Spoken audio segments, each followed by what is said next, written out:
دا یو ورور سوال کړی دی، دا به اخرنی سوال والو. وی زما ورور دی او د 15 کالو نه زیات عمر دی، خو هغه ته دماغي څه لږ ډېر مشکل شته، ډېر نه لږ ډېر. او موږ غواړو چې دله واده وکړو، نو دله واده کول جایز دي که نه؟ هغه ته معمولي د دماغو مسله ده، د ذاکرې ذهن.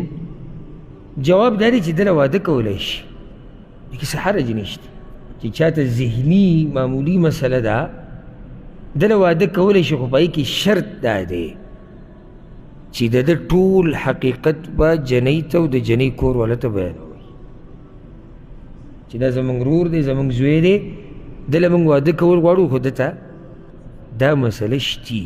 نو که چېرته هغوی سره د دې مسلې په دې باندې راضي دي، نو بیا پکې څه حرج نشته. ورسره دویمه لازمه خبره څه ده؟ دویمه لازمه خبره چې د دې هلک پلار یا رونه هغوی به دا ذمواري الي چې په داسې حالاتو کې چې کله د ده ذهني څه مسله راشي، نو د ده د دې ښځې او د دې بچو به دوی خیال ساتي. ولې؟ بیمار دی، نو که بیماري کې دی پرېښودی شو، نو ښځه او بچي ضایع کېږي، نو د دوه خبرې پکې لازم شو. څه د ده حالت به هغوی ته بیان کړي، دویم ذمواري به اخلي چې صحیح ده. هغوی وایي چې صحیح ده، موږ په دې راضي یو، دې هلک کې به دا عیب وي، موږ ورخپله لور خور ورکوو. هغوی ورته وایي که چېرته دته دا مسله راله او ده د خپلې ښځې او د بچو خیال نشو ساتلی، نو کور کې چې کوم مشران دي یا کشران دي نارینه، د هغوی د ذمواري دی چې د بچو او د ده به د ده د ښځې به خیال ساتي. ورسېدی پې که نه؟ ځکه چې دا د یو انسان د ژوند مسله ده.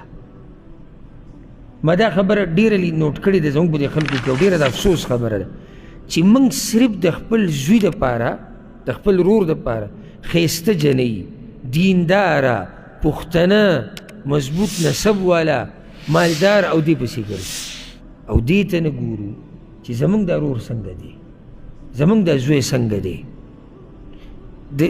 یعنی زه خو د ده سوچ کومه، خو دغه سوچ هم وکړه که نه چې ته د یو جنۍ ژوند هم تباه کوې که نه.